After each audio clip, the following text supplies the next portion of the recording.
левую, двухминутную коробочку с рабочим 90, 270. Ленточку не пересекать. Всем привет! Сегодня у нас на рабочем столе одна из самых узнаваемых советских ракет класса «Воздух-воздух» Р-40ТД. Ракета создавалась специально для скоростного перехватчика МиГ-25 и получилась под стать своему носителю. Почти 6 метров длиной, массой около 500 килограммов, с крупными аэродинамическими поверхностями и мощным твердотопливным двигателем. Работа на больших сверхзвуковых скоростях означала серьезный аэродинамический нагрев, поэтому в конструкции ракеты широко применялись сталь и титан. И вот теперь эта почти 6-метровая ракета уменьшилась до масштаба и оказалась у нас на рабочем столе. Перед нами комплект Р-40ТД от Temp Models. В наборе находятся две полностью отпечатанные ракеты. Качество печати отличное, поверхности чистые, а мелкая деталировка хорошо читается уже на неокрашенных деталях.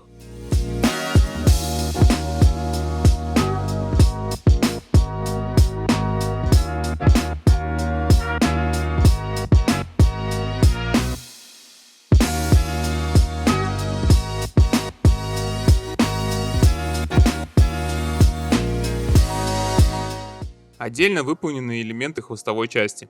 На печатных платах расположены аэродинамические рули и детали защитных кожухов, передние и задние защитные колпаки, а также прозрачные стекла головок самонаведения.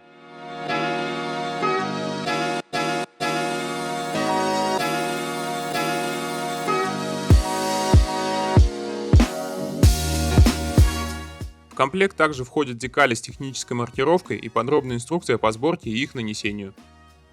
Теперь можно переходить непосредственно к работе. Несмотря на то, что набор выполнен по технологии 3D-печати, для отделения деталей от поддержек я предпочитаю использовать ультразвуковой нож. Он практически без усилия режет поддержки и позволяет не нагружать тонкие элементы при отделении. После снятия основной части ракеты на кромках крыла местами остается небольшой технологический облой. Его я аккуратно подрезаю, а затем вывожу ровную кромку наждачной бумагой на жесткой подложке. У меня она карбоновая, но сам материал здесь не принципиален. Главное, чтобы подложка не прогибалась и сохраняла ровную плоскость.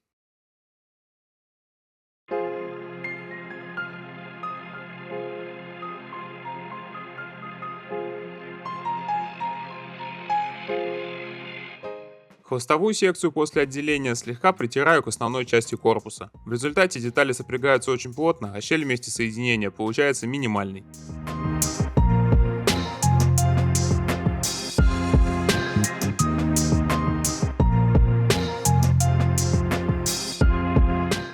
Рули оставляю на поддержках, так их значительно удобнее окрашивать. На этом этапе только разъединяю детали между собой. После такой подготовки и окончательной сборки можно переходить к грунтованию. В качестве основы я использую черный грунт от фирмы 128. По своим рабочим свойствам это очень достойная альтернатива хорошо знакомым многим моделистам Mr. Surfacer от Ганзы. Грунт дает тонкое и достаточно ровное покрытие, хорошо растекается и при правильном нанесении практически не съедает мелкий рельеф. Для этого проекта я решил сделать сразу два варианта Р-40ТД. На первой ракете крылья останутся в металле с хорошо заметной неоднородностью поверхности и характерными оттенками побежалости. На второй сделаем другой встречающийся вариант, где аэродинамические поверхности покрыты белой краской. И для дальнейшего удобства маскировки начнем как раз с крыльев. На металлическом варианте первым слоем наношу супер титаниум от Ганзы. Он станет основной металлической подложкой, на которой дальше будем постепенно собирать всю достаточно сложную цветовую картину. Если внимательно посмотреть на референсы, поверхность крыльев совсем не выглядит просто равномерно титановой или стальной. На ней присутствуют локальные голубоватые, синие, фиолетовые, местами более теплые оттенки.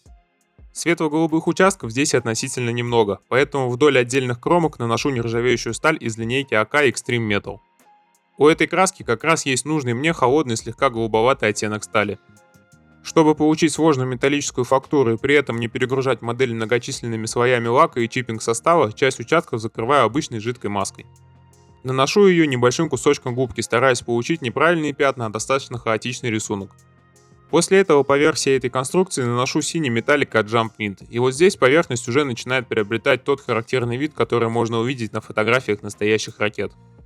Но одного синего нам, конечно, будет недостаточно. Следующим слоем наношу жидкость для чиппинга от АК, а поверх нее оттенок фиолетовой побежалости от Акана. После высыхания беру кисть, теплую воду и начинаю аккуратно подмывать верхний слой.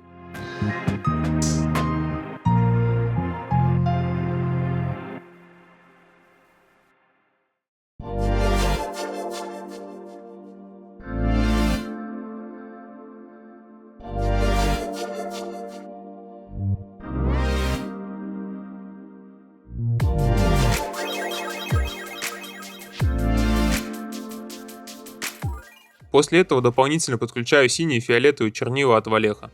Развожу их достаточно жидко и наношу полупрозрачными слоями, практически как фильтр. Это позволяет локально усилить нужный оттенок, добавить небольшие цветовые пятна и при этом не перекрыть металлическую основу. Лучше сделать несколько очень слабых проходов, чем сразу получить насыщенное синее или фиолетовое пятно.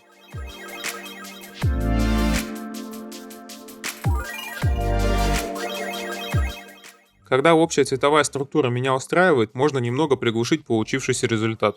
Через еще один слой чиппинга наношу полупрозрачный слой стали от АК. Он сразу решает две задачи: снижает излишнюю насыщенность цветных металликов и одновременно возвращает поверхности нормальный металлический отблеск. В результате синие и фиолетовые участки уже не выглядят как нанесенная сверху краска, а начинают читаться именно как оттенки самого металла.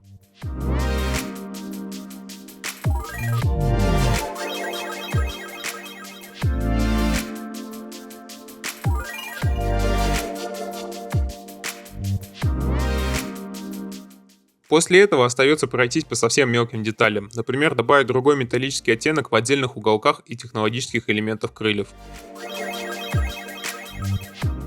И на этом основную работу с металлическими аэродинамическими поверхностями можно считать законченной. Теперь можно переходить к центральной части ракеты. И вот здесь снова очень полезно не красить ракету по памяти, а внимательно посмотреть на фотографии. На референсах достаточно отчетливо читаются 3 отдельных отсека, причем металлическая поверхность каждого из них немного отличается по оттенку. В качестве общей металлической подложки снова использую сталь от АК Extreme. А дальше начинаю разделять отдельные секции. 2 боковых отсека окрашиваю разными оттенками титана. Один от Ганзы, второй от Акана. Разница между ними не огромная, но именно такая, какая нам и нужна. На фотографиях прототипа эти секции тоже заметно отличаются друг от друга по тону.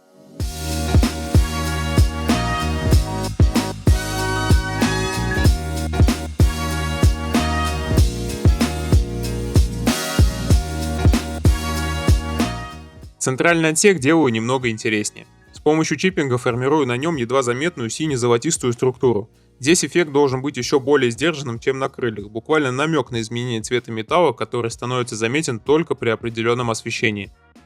Такие небольшие различия очень хорошо работают на готовой модели. Вроде бы вся центральная часть остается металлической, но визуально она уже не воспринимается одним сплошным серебристым цилиндром.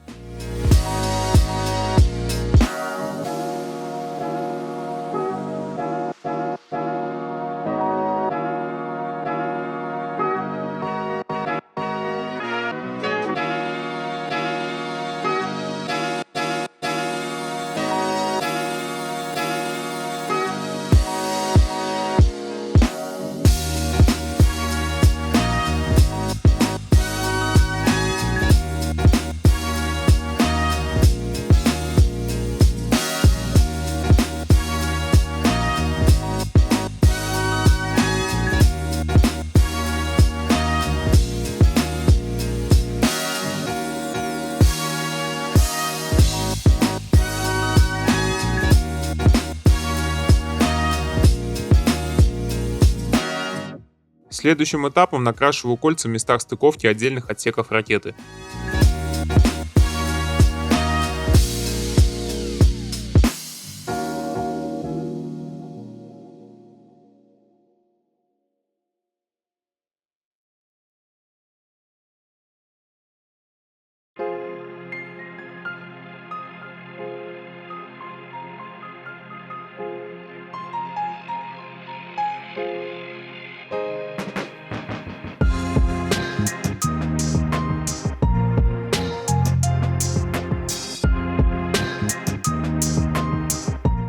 И снова возвращаемся к маскам. На нижней части корпуса выделяю короб и отдельные лючки, после чего окрашиваю их титаном от Ганзы.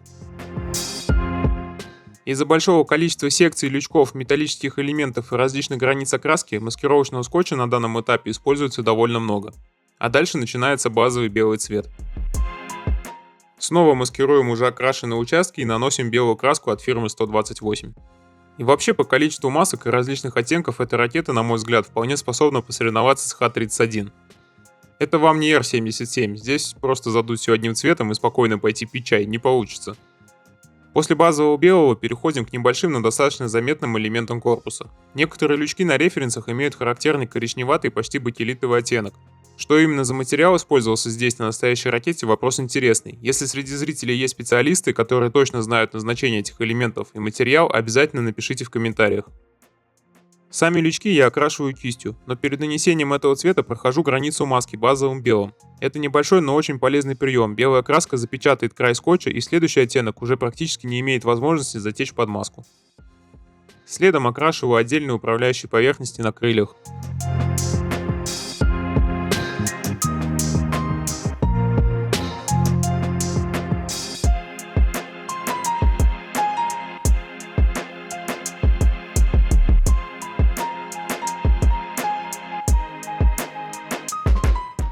В центральной части корпуса накрашиваю окна и антенные элементы взрывателя.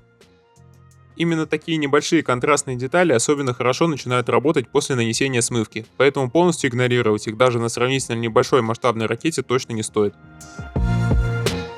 Отдельные рули, которые мы специально оставляли на технологических поддержках, окрашиваются значительно проще. Здесь я лишь добавляю легкую синеватую металлическую текстуру. Благодаря тому, что детали все еще находятся на своих поддержках, их можно спокойно держать, поворачивать под нужным ракурсом и равномерно прокрашивать со всех сторон.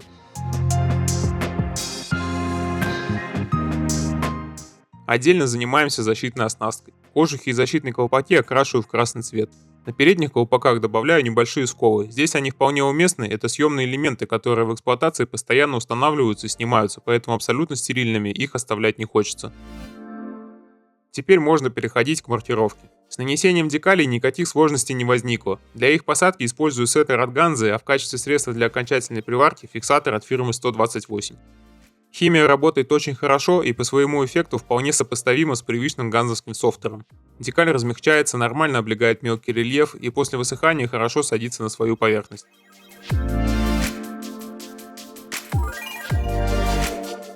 Для смывки использую два оттенка. На белых поверхностях серую смывку, черная или слишком темная дала бы чрезмерно контрастный результат и превратила бы всю расшивку в графическую сетку.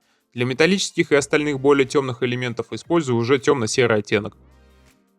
После удаления излишков смывки остается буквально несколько финальных штрихов.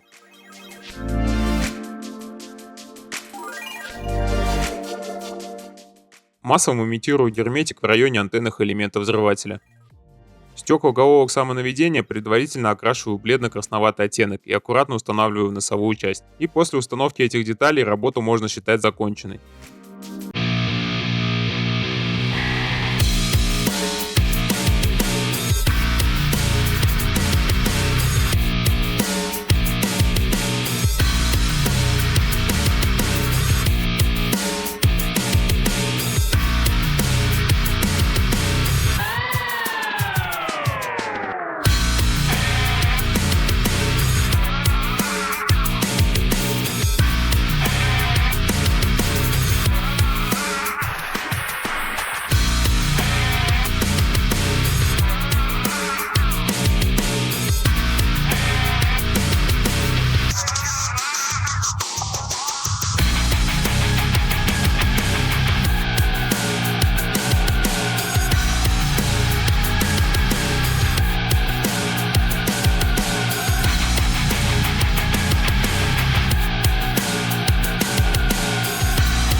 Ну а я, как всегда, напоминаю, что все наши дополнения и наборы можно приобрести на нашем официальном сайте Temp Models.